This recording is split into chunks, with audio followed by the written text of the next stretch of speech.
Hi, everybody. Welcome to today's Tech Talk. This is Darren with OpsRamp. Today's topic is a hot one that we often get asked about, and our customers and partners are engaged in trying to really understand.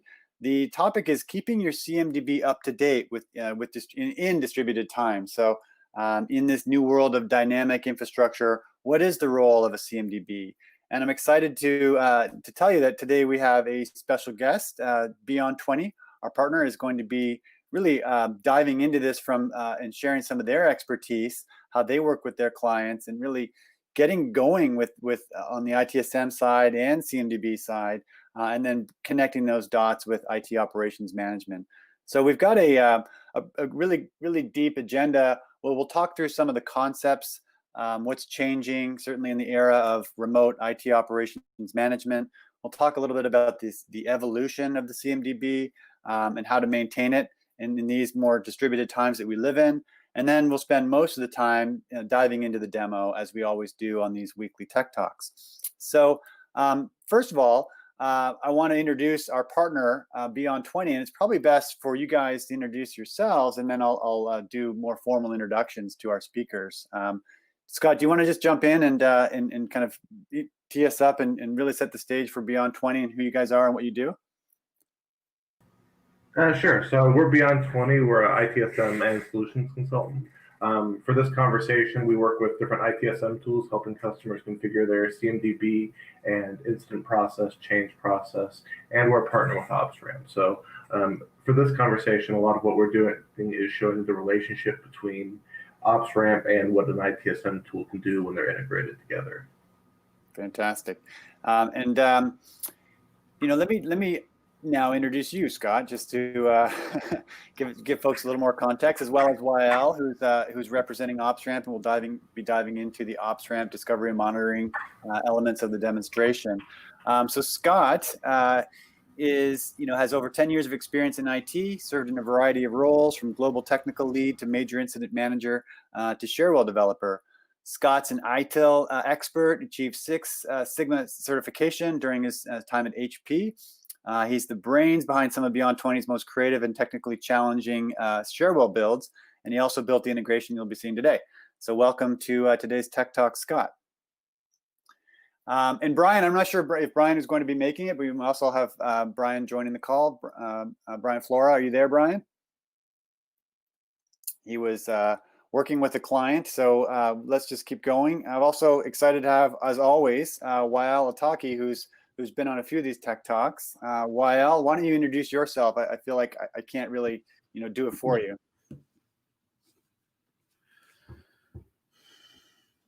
YL, are you there? All right. He may not have his. Wow, you might be muted. Okay, well, we'll skip him. This is Brian Flora. I'm a principal consultant at Beyond20. I've been working in IT for now something closer to 20 years than I care to admit, but I've been with Beyond20 for about 12 of those.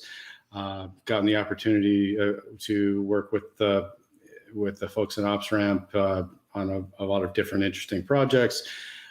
So we're looking forward to showing what we can do here with the CMDB today. Awesome. And Brian, you welcome. So you also you founded Beyond20 in 2006. So congrats on all your success and momentum. Excited to have you on the call today. Thanks. Appreciate it. All right, guys. So let's jump in. Maybe Brian, you can set the stage on kind of what's happening in ITSM. The CMDB. What was it set out to do? And then we'll talk a little bit about its evolution. Yeah, sure. Thanks. So, we talk about the CMDB most of the time in the context of an IT service management initiative. And so it's worth probably for just a moment. I think probably a lot of folks really already are familiar with that, but we'll give a quick overview of that. Service management is just really the concept that as a IT organization, we're really trying to make this shift from being sort of gatekeepers of technology really being the true kind of broker dealer model where we're actually just delivering services to our customers. We always kind of talk about the idea that customers really only care about outcomes, not so much about the mechanism by which we provide those outcomes, right? So when we think about service management, it's not really so different whether you're talking about a hotel or a restaurant or remember when we used to go to those places, or a dry cleaner or whatever. But we still talk about the processes and mechanisms by which we can deliver those things more effectively. ITIL is just the framework, a body of knowledge created around IT service management. So a set of books that are sort of descriptive of good practice in IT service management. I've had the honor to be an author of the ITIL 4 book for digital and IT strategy that we'll have releasing here in the next few months. So that's we're pretty excited about that. Some of you folks might have been certified up through ITIL 3, but ITIL 4 is the current version that's out now. Now, in that context, we talk about a CMDB, which of course is an acronym for a configuration management database. The CMDB really kind of the first mention of the CMDB that I'm aware of really came to pass right around ITIL version 2. So that happened, ITIL version 2, it's instructive to realize when that was being written and what was going on at the time. You know, ITIL v2, the project to rewrite and to create ITIL v2 started in 1999, and then ITIL version 2 was released in 2001. And right in between, you know, that period of time, we had what, you know, seemed like it was going to be a major event in the IT world, which was Y2K, right? Where all of us kind of had this, those of us who were working in IT at the time, there was a big panic around the notion that that when we switched over from 99 to 2000, that a lot of code still used only 2-digit dates. And so everybody had to go back and do this massive reckoning to try to see, you know, what was, to try to prevent, you know, chaos from happening at midnight on January 1st of 2000.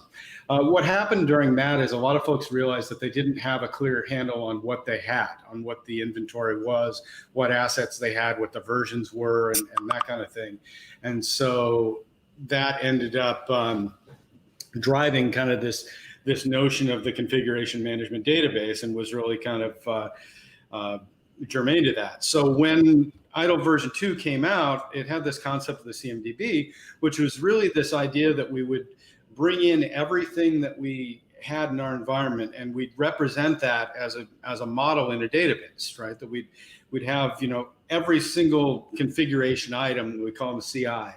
So that's servers, software, hardware, operating systems, assets, server rooms, you know, all of these things would be CIs, and we would bring them all into this database.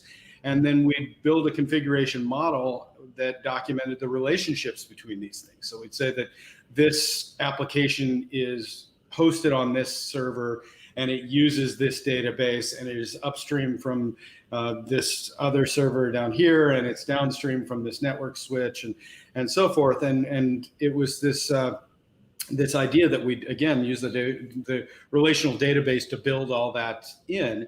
But ultimately what happened is that everybody said, yeah, great idea. And then they, you know, charged forth into the world and tried to do it. And very few, if any, succeeded in really, you know, delivering on the promise of that, right? Because it was this great idea to bring in everything into one database, but nobody was really capable of doing that. So when you move forward to ITIL v3, what they ended up looking at was saying, okay, you know what, probably we're not going to bring everything into this one place. We actually probably have multiple sources of truth for this stuff. We have, you know, some of this is in an HR information system, and some of it is out here in this other system, and we may have multiple databases or even multiple, you know, then CMDBs. We're going to federate those together into this federated configuration management system that will ultimately still provide us the objective that, you know, we want, which is understanding the content and context of infrastructure, right? Which kind of brings us, you know, to, I guess I'll put a pin in that for the moment. But, you know, the reason that matters, the reason we care about these things, is that the CMDB ultimately becomes this backbone for almost every other service management process, right? It supports change management in that, you want to be able to look at your changes and look upstream and downstream and say, hey, what's going to be the impact if we actually change these things? It's going to support problem management as we go to try to do root cause analysis and figure out what might have changed or what, the actual related items are. And it supports incident management in terms of, finding out if there are workarounds and any number of other processes. I could go on for a long time on that. But the issue then is as we get into a modern environment, you get, we don't have all of this infrastructure in our own data centers anymore, right? So that creates a few issues in terms of just needing to not only know, to be able to figure out what we have and where it is, but then when we start talking about things like Kubernetes and containers and microservices and really trying to, deliver on the promise of DevOps, we get this whole other layer of complexity and configuration management, because it's not simply a matter of going out and pinging something to see if it's still there or to discover and see if it's there.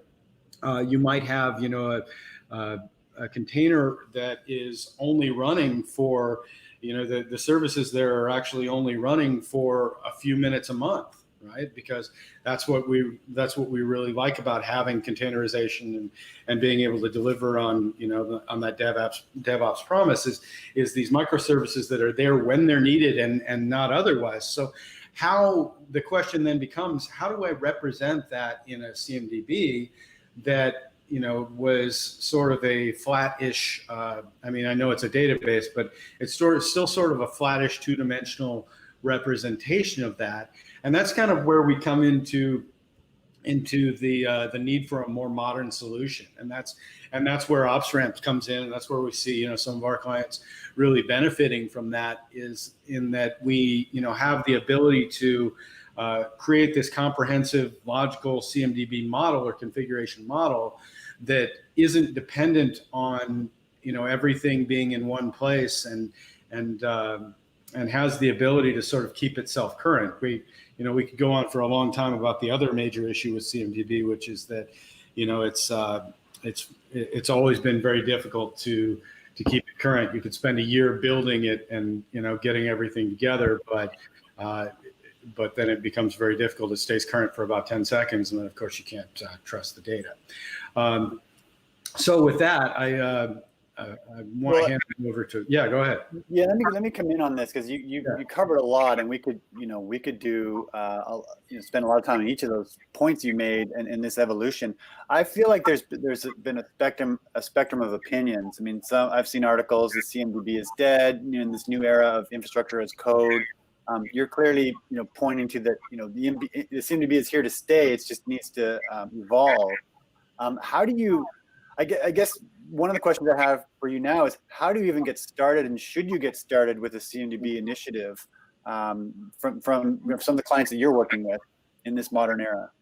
Yeah, so that's a great question. That's one of the most common questions, is where to begin, right? So, they in ITIL v3 they called the process service asset and configuration management. In 4, it's actually been split out into 2, what they're calling practices now, which is, asset management and configuration management are basically separated. So I think to some extent, the asset management piece of it is a great place to start, to go out and discover things with something like an OpsRamp and say, okay, this is the baseline of what we have. And hopefully, we can pull in some of those relationships and look and see how all of those things fit together. But my guidance for people is always to start shallow, and you can always add more detail to a database later. But start with a few different asset types, map those out, and map those to the services that you have, and then gradually build it like a layer cake, where you start adding more detail and building out those services a little bit further, which gives you the kind of true business context to asset management, to outages, and really determining impact assessment on a higher level. That makes sense. And do you guys, so at Beyond20, I believe you have a workshop where you'll bring people together to kind of build towards that, build that overall strategy and deployment plan? We do, yeah. So we we do configuration management workshops, because a lot of what people find, I mean, I think that I would imagine there's a lot of heads nodding around this. A lot of people agree with the theory of configuration management, but sometimes you're just so close to it in your own environment that you just, it's hard to see the forest for the trees. And so, yeah, we can come in a couple of days and really help define, a framework for success. What CIs we're going to track, what attributes we care about on those, how deep we need to go, how we're going to keep those current, who owns it, the kind of foundation for success that really lets people build on top of that. Awesome. I want to bring YL into this for a minute before we jump into the demo, because what I often see, OpsRamp, we're coming in typically through the IT operations management organization, infrastructure teams, moving to the cloud, looking at monitoring tools. It sometimes seems like an us against them, with sort of the ITIL, more perceptions of bureaucratic and doing things one way, and then the DevOps teams are moving fast and breaking things. So I'm wondering, maybe YL, from your perspective, how you're seeing these worlds come together, and then maybe Brian, you too, like if you're seeing this more of a convergence happening. Yeah. So those modern workloads, they still need to be governed somehow, right? So that means the traditional bureaucracy that you described around incidents and change requests and service management, those concepts still apply. And the reason is, those ITIL processes are designed to put checks and balances on what's being created, why it's being created, why changes are occurring. So while those workloads are accelerating and they're ephemeral, they come and go, the reality of the business is that you still need some layer of governance on top. Yep. So that's why, to Brian's point, that's why CMDB is still relevant. That's why service management in general will stay relevant, because you want documentation and processes around those. Yeah, I couldn't agree more with that. And I mean, you use that phrase, move fast and break things. And I hear that a lot, right? We all kind of like that idea, but the truth of the matter is that nobody in management wants you to break things, right? that we like the idea that we're failing forward and so forth, but an outage is still an outage. And the ability to move fast comes from that governance that you're speaking of, that, understanding what we have and how all that fits together, and what the impact of making a change is. If we can really rapidly assess the impact of making a change, that is what allows us the agility to be able to go fast and to make these things happen at a rapid kind of, continuous deployment, continuous integration reality. Bringing that in requires us to have this backbone to make it work. Absolutely. And yeah, you get some examples like business units swiping credit cards and creating workloads without business knowledge, and that kind of brings CMDB back to its prominent place in the enterprise. Yep. Yeah, exactly. Yeah, no, good discussion. One more quick question. Just to tie it back to this world we're in now of remote IT operations and shelter in place. Are you guys seeing any? I mean, I love this point that you're making about maybe the maturity of DevOps and how these worlds are coming together with these realizations. Are you seeing anything accelerate now over the last 3 or 4 months? Is the CMDB a hotter topic, or is governance a hotter topic, or what's changing now that you're seeing talking to your clients? I think it comes back to a different. My co-founder and my wife Erica is giving a talk this afternoon on leadership in challenging times, and one of the things that she raises on this is that leaders in this type of environment need to seek order rather than control, right? And the idea is that the instinct for us as leaders, as managers, when we got thrust into this kind of chaotic situation where everybody suddenly is working from home and so forth. But, it applies here, but it applies to any other kind of rapid, unexpected change. The instinct is to try to really lock everything down and to get control and to kind of micromanage. But I think the opposite is true, is that what you really want is to be able to trust your people, to trust your processes, to trust your organization, to be able to, continue to function and thrive. And so, what that means is, I think that means getting your processes in order and understanding, again, what you have, how it works. The notion of understanding that configuration is really key to making that kind of arrangement work. And I'd actually like to add one thing to that. Almost every customer I've talked to on the CMDB in the last couple of months has told me the same thing. With everybody working from home, people are bringing hardware home. Sometimes it's desktop, sometimes it's laptops. They don't know who has what anymore. So one of the big things for the CMDB for them is, how do they know where their assets are? So part of the CMDB, getting that process for how to handle the moving of assets is important with what's going on right now. Yeah, no, really great point. It sounds like a great session later today on leadership. So I might try to attend some really good points there. So let's dive into the technical parts of this. Thanks for kind of giving us that context, Brian, and definitely want to have you stick around for some questions and discussions throughout. But while maybe paint the picture on what we're going to see in this next set of demos. Yeah. So what is possible with an integration? So what do we mean by integration in a modern cloud Kubernetes microservices world? And how does that play into plugging that information in real time, being able to update it, being able to offboard assets in relation to a traditional CMDB database, right?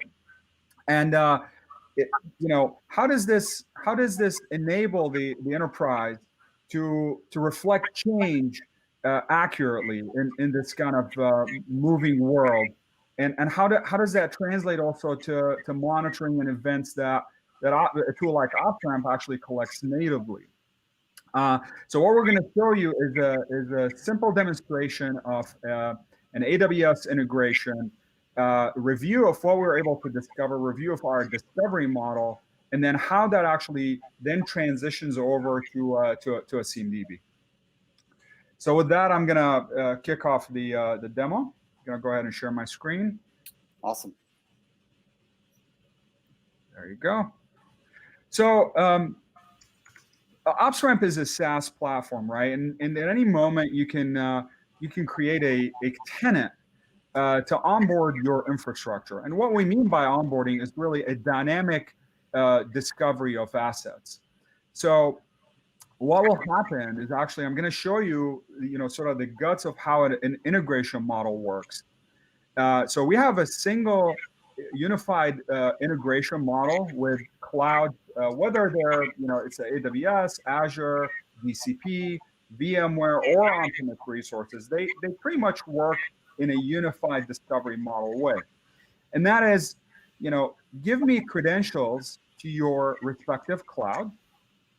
So those are typically read-only credentials, right? And then set up what we call a discovery profile. So this is basically, you kind of determine what kinds of resources in that cloud you're wanting to discover and bring over to your CMDB. So as you see here, a lot of tools start out with, okay, I could discover a server, I could discover maybe an RDS, but the reality is that you need deep support. A lot of customers start with the likes of AWS, just kind of lift and shift, but eventually they're going to start using things like API Gateway or Redshift or load balancers. And what's been missing in traditional CMDBs is the kind of first-class citizen consideration to those type resources, right? A load balancer in AWS is truly an asset. It's not just an object in AWS, if you will, right? So that discovery profile comes with many other options, but one critical part is, for example, support of CloudTrail integration. What essentially that means, you could actually onboard assets on the fly as they're born. But basically, that's it really, right? So you could repeat this process. We actually have the capacity to crawl through an AWS organization, bring every subscription under the sun, so that you're setting up this discovery profile once you set it and forget it. And the end result of that is you get a unified infrastructure screen. So in this example, we have one AWS subscription, but it could be hundreds, right? It doesn't really, there's really no virtual limit to that. And you would see a tree structure of, onboarded resources. So those could be completely passed, like an RDS resource, but it could be also servers and things of that nature. So we bring them all into a unified screen. So you see here that we have 2 Windows resources onboarded, 9 Linux across all of my subscriptions that are onboarded. So if I take a deeper dive of what's discovered on a given resource. So you see here, let's take, for example, sorry about that. Let's take, for example, this resource. So right off the bat, he is in cloud. He belongs to this subscription. But let's look at cloud attributes that we collect. So you see that we have a lot of knowledge about what's going on in this resource, what it depends on. So that goes back to the discovery platform being able to reflect that information back to the CMDB, inherent awareness of dependencies, combined with a lot of additional information such as the device type, the operating system, a lot of the critical CI information, and any custom attributes that were assigned in the cloud to that resource. So as you will know, part of the best practices in AWS is to assign resources to custom tags that align with that workload. We collect additional information such as hardware, BIOS, CPU, physical disk, logical drives, video cards, but also this is all attributes related to a physical asset. That's a lot of times what's related to what CMDB inherently has, but we also can collect installed software with their versions and their installed dates. We know also what services are running on a specific workload. We also have knowledge of what patches are missing on a specific workload. So all of this information is really layered on what AWS has, right? So for example, AWS does not know what's installed inherently on a server. They don't know what patches are missing. And a lot of the attribute information is not really available in a cloud workload, from the vendor directly. So we could, OpsRamp can do this in a unified way for all cloud vendors, for on-prem or off-prem. But one very critical part to that is being aware of the topology of how this workload relates to other infrastructure components. In this example, it's telling you that it is linked to the subnet in AWS. It is also linked to this network interface. It is related to this security group. So it has awareness of what cloud it belongs to, how those resources are related to each other, and we are able to ship that information back to a CMDB database. So as you all well know, this information will change, right? It's not going to stay static. An administrator at any moment can assign a different security group to that. So you want any discovery technology to be fully aware in real time of those changes, because especially in cloud, those things can change at a moment, as Brian mentioned. They could be born for 30 minutes. They could live and die and break by design, right? So now I think it's a good transition moment now to show you guys how this actually is reflected in a CMDB based on the information that I showed. So with that, I'll hand it over to Scott.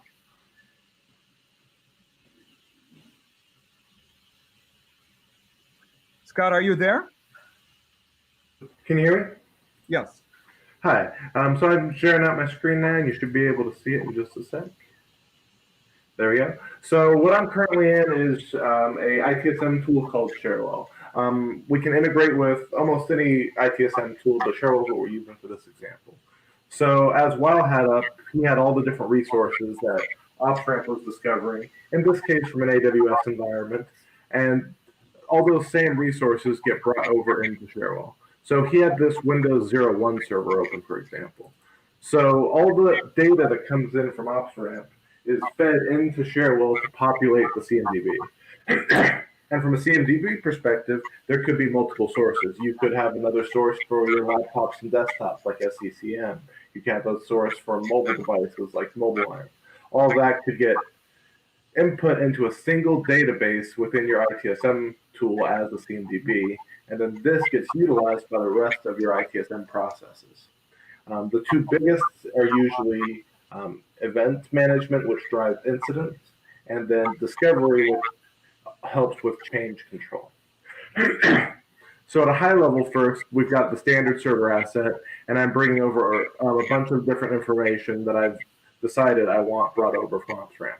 So I've got the installed software, the list of hard drives that are installed in the server, and then this last one is the related services. So what services does this server run? So if this server goes down, what services will be impacted?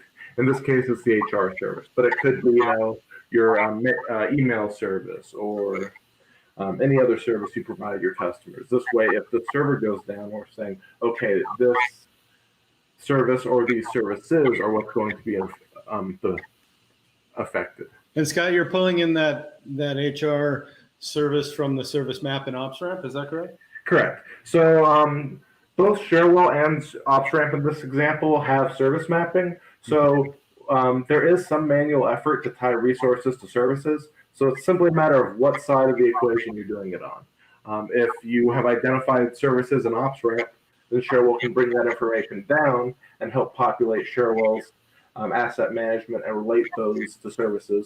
Or if we have it already in Cherwell, we could push that information to OpsRamp. Right, and if we were to go and add a new server, for example, that's in the same load balanced cluster or something like that, then I believe OpsRamp would already know that was likely part of the HR service. Is that correct? That's correct. So OpsRamp has the ability to make some assumptions based off watching traffic flow and monitoring how information is moving through the network. That is correct. Yeah, just a quick addition to that. So we have service maps in the platform, but a lot of times in the industry, that term is kind of nebulous. The way we do it is that we have technical topology maps that we can tie in to service maps, which can then be reflected in the CMDB, or we could also ingest service maps from a third party and reflect it on our end. So it kind of works beautifully that way. Yeah, and then this all comes back to, let's use change management, for example. So we're bringing in all these assets from OpsRamp, and Cherwell has all this data. Now, if we have a whole relationship structure, we're able to say, okay, we've got 6 changes for this week. However, a server and a switch that are related to each other both have a change on the same day. We don't want to replace a switch and update a server at the same time. There's going to be issues. So because of that, Cherwell is able to see the relationship between hardware devices and say, okay, there's a change going on this server and this VPC. We don't want to have both of these going on at the same time. Or for alert management, let's say that Cherwell, we're keeping track of if a resource is a production resource or a sandbox resource. We may suppress alerts or suppress incidents related to sandboxes because they might be down for testing or a reboot. So having your CMDB connected to the discovery tool or your event management tool greatly increases your flexibility and reduces false incidents from being spun up. Yeah, that's a great point. I mean, I know a lot of times when you look at service management platforms, everybody wants to talk about bringing their event managements, if they're using SolarWinds or whatever that is to as kind of a rudimentary event management system, bringing those in and automating the creation of incidents. But the challenge there is always getting some intelligence put to that so that when SolarWinds sends us 300 events in the first 3 minutes, we don't open up 300 incidents, right? Yeah, and OpsRamp does the first pass on that already with its AI engine that'll help reduce the number of incidents that get created from events. But then Cherwell can reduce it even further in your ITSM platform by identifying, is this a production resource or not? based off the information you've provided. And then we can reduce the alerts and false alarms even more to prevent those fire drills. Right. Do many, just want to pull it back a little bit. This is great to see this all working together. Do most organizations have some integration between these worlds today, or are they trying to do a lot with the service management system, and then the ops people are doing something different? Like, what are you guys seeing in terms of that convergence? Like what you're describing in this demo, is this becoming increasingly common? From my perspective, we see a lot of people that want this, but until recently, it had been a little bit of a pipe dream, to be honest. I mean, it's this idea that again, we were going to go and get all of these things built, but there's kind of two issues with it. One, there's if you don't have something that helps you translate the topology map into the service map, then there's a tremendous amount of upfront work. But then beyond that, there's just a lot in order to try to keep it current, and that's always the challenge. Is that it's not like one of these things where if it's 90% accurate, it's 90% useful. If 10% of the data in there is poison, then you can't make any decisions on it whatsoever. So the ability to have something that is really syncing up in real time is a real game changer. And I agree completely. I've never seen a successful CMDB deployment that relied on process and manual work to keep everything updated manually. Yeah. Yeah, I mean, are you starting? I mean, has there been almost this wall between, okay, we're going to manage our on-prem environment this way, and we're going to do something different in the cloud, and then they realize, oh my God, we're doing more in the cloud. We need to change our approach. I mean, I just wonder if the cloud migration and acceleration is really driving this convergence. From my side, I'd say it's starting to, but currently it's been driving just an increase in the number of tools. So they've got this tool to manage their cloud resources on Azure, this tool to manage their cloud resources on AWS, and then they have their CMDB with maybe SCCM taking care of everything locally. What's been lacking from the customers I've worked with is tying that all together in a single place. Right, and I just quickly add to that is that's what's really unique about OpsRamp is that the unified discovery framework that we have really covers hybrid clouds in a very good way. And I'll reiterate this again. I mean, we give really first-class treatment to all workloads across the enterprise, and we really consider those modern workloads to be true resources in our platform, which are then reflected to CMDB as such. That's really what's been missing, to your point, Scott, is the ability. Okay, so do I treat every technology as an individual CMDB integration? And if that's the case, to Brian's point, how do you ensure that the data is really not poison? How do you make sure that it all has the same structure? That really presents a big challenge. And then from the ITSM tool side, all that has to get displayed to the technicians working in the system. So that's where the integration with, in this case, Cheryl comes into play to actually show that information to the people on the ground that's working, that's doing your incident management, doing your change management, getting that data in front of them. Yeah, I mean, I want. Oh, go ahead. Go ahead, Scott.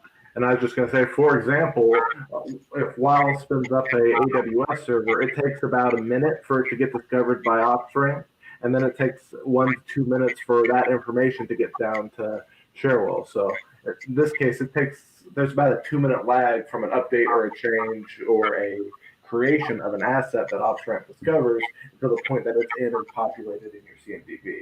So you could say, why did this piece of hardware change? You could actually run a report that shows you what's changed that didn't have a related RFC, so you can help use the data to help find other processes like your change management system. Well, the other use case I see for this a lot is that you see folks that will spin up now that we can so easily spin up new assets and new servers in AWS or Azure or whatever. A lot of times you see developers are kind of notorious for spinning up an environment, and then 5 o'clock on Friday everybody leaves and these environments stay running all weekend while the clock is ticking, right? So this allows us to automate some of those things, to go through and see a report and say, okay, are these things actually 7 p.m. on Friday, do we need to keep these things all running in the dev environment, or can we, automate spinning those down and save ourselves some money? Yeah, but I was just about to say, with the ITSM, if you also integrate your ITSM platform with AWS, you could have all your sandboxes spin down at 7 p.m. every Friday and automatically spin up at 8 p.m. every Monday. Why pay for a resource if you're not going to be using it? Right.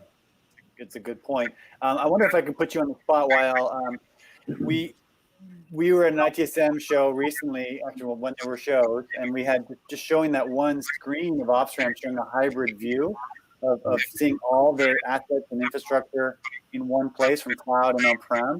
I wonder if that's something you could show,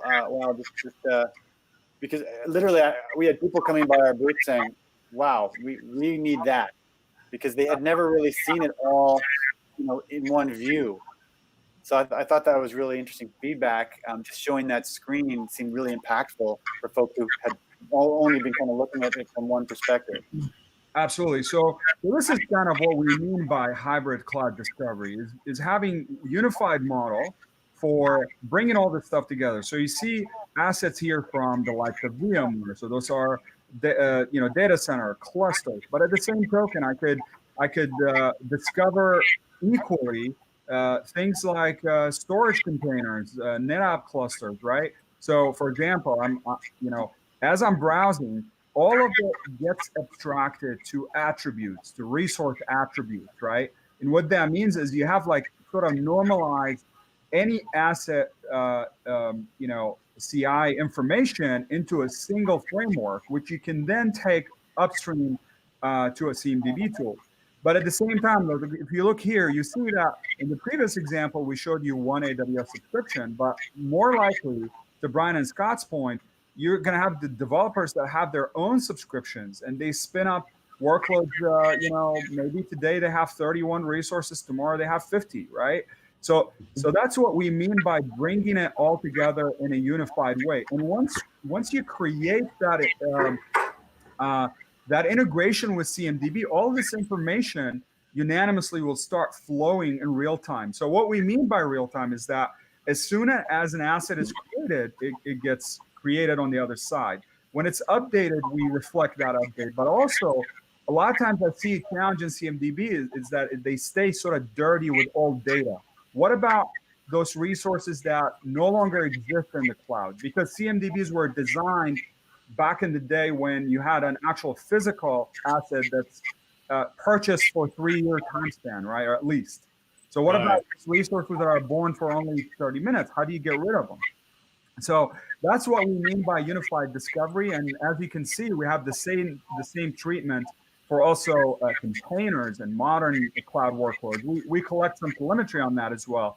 But all these tags and custom attributes can be brought here to CMDB as well.